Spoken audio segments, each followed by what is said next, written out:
میرا تعلق فیصل آباد سے ہے اور میں اپنے ماں باپ کا اکلوتا بیٹا ہوں۔ یہ بات تب کی ہے جب میں میٹرک کا امتحان پاس کر کے FSC میں داخلہ لیا اور میرے گھر کے پاس ہی ایک اکیڈمی بھی تھی، تو میں نے FSC کی تیاری کے لیے اکیڈمی میں داخلہ لے لیا۔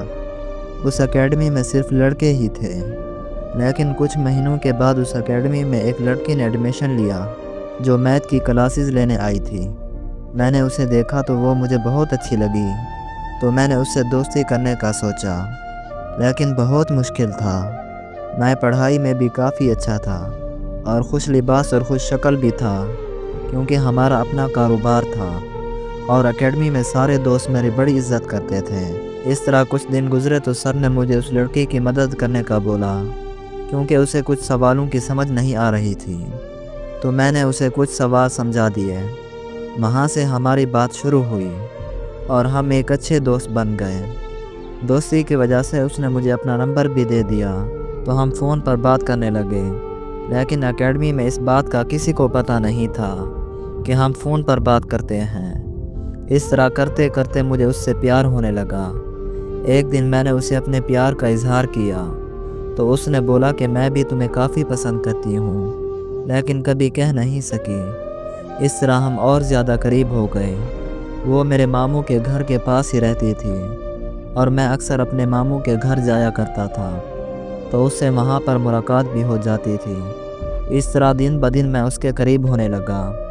پھر میں نے اس کے ساتھ وہ کیا جو شاید مجھے کبھی نہیں کرنا چاہیے تھا، لیکن اس وقت میری سمجھ میں کچھ نہیں آ رہا تھا کہ میں کیا کر رہا ہوں۔ جب میرے گھر میں کوئی نہیں ہوتا تھا تو میں اسے اپنے گھر بلا لیتا اور 3-4 گھنٹے ہم ایک ساتھ گزارتے، لیکن وہ یہ سب کرنا نہیں چاہتی تھی۔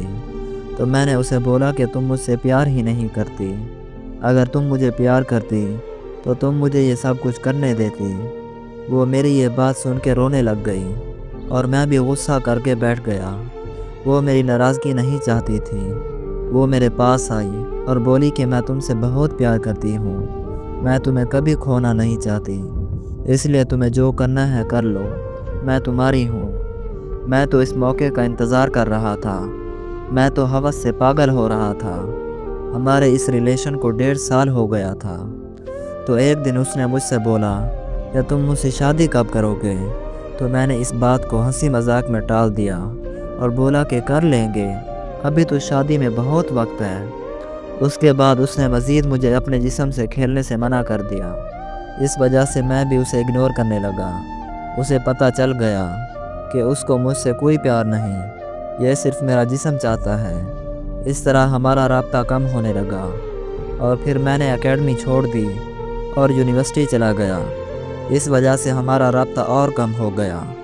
وہ مجھے اکثر میسیج کر لیا کرتی تھی، لیکن میں اسے رپلائی بھی نہ کرتا، تو اس نے مجھے میسیج کرنا بھی چھوڑ دیا۔ پھر ہر گزرتے دن کے ساتھ ساتھ مجھے اس کی یاد آنے لگی اور انہی دنوں میں میرے ابو کی طبیعت خراب ہو گئی اور وہ وفات پا گئے۔ ابو کی وفات کے بعد میں بہت پریشان رہنے لگا۔ میری یونیورسٹی بھی کمپلیٹ ہو گئی تھی، تو میں نے اپنا فیملی بزنس جوائن کر لیا، کیونکہ میں امی ابو کا اکلوتا بیٹا تھا، تو ابو کے بعد سب کچھ مجھے ہی دیکھنا تھا۔ پہلے سال تو کام میں بہت پریشانی ہوئی، لیکن پھر خدا نے اپنا کرم کیا اور پھر میری امی نے میرے لیے رشتہ دیکھنا شروع کر دیا، لیکن میں اسے چاہتا تھا، لیکن وہ ہماری ذات سے نہیں تھی، تو امی نے رشتے کے لیے منع کر دیا۔ لیکن پھر بھی میں نے اسے شادی کا بولا، لیکن تب تک بہت دیر ہو چکی تھی اور پھر میری بھی شادی کہیں اور ہو گئی، لیکن وہ میرے دل سے نہیں نکل سکی۔ میرے 2 بچے ہیں، لیکن میری زندگی میں کوئی بھی ایسا دن نہیں ہے جب میں نے اسے یاد نہ کیا ہو۔ میں نے ایک بار پھر سے اس سے رابطہ کیا اور کہا کہ میں تمہارے بغیر نہیں رہ پا رہا، تم اپنے شوہر کو چھوڑ کر میرے پاس آ جاؤ، میں تمہارے بچوں کو بھی قبول کر لوں گا، پلیز واپس آ جاؤ۔ تو اس نے مجھے جواب دیا کہ جب تمہارے پاس ٹائم تھا تب تو تم نے کچھ کیا ہی نہیں، اور اب میں بہت خوش ہوں، پلیز تم مجھ سے رابطہ کرنا چھوڑ دو۔ اگر تم مجھ سے سچا پیار کرتے ہو تو تم مجھے خوش رہنے دو، کیونکہ اگر کسی سے پیار کرو تو اس کی خوشی میں خوش رہو۔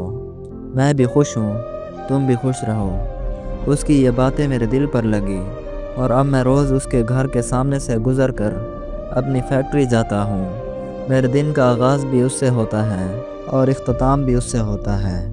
میں اپنی بیوی بچوں سے بہت پیار کرتا ہوں، وہ بھی مجھ سے بہت خوش ہیں، لیکن کبھی بھی میں اس کو بھول نہیں سکا۔ شاید میری یہی سزا ہے۔ اس نے مجھ سے اتنا پیار کیا کہ جو میں الفاظوں میں بیان نہیں کر سکتا۔ میری آپ سب سننے والوں سے ایک درخواست ہے کہ پلیز کسی کے پیار کو یوز مت کرنا، ورنہ زندگی میں کبھی سکون نہیں ملے گا، جیسے مجھے نہیں مل رہا۔ کبھی کسی کی فیلنگ کے ساتھ مت کھیلنا، ورنہ ساری زندگی آپ کو پچھتانا پڑے گا، اور اس طرح خدا بھی ناراض ہو جاتا ہے۔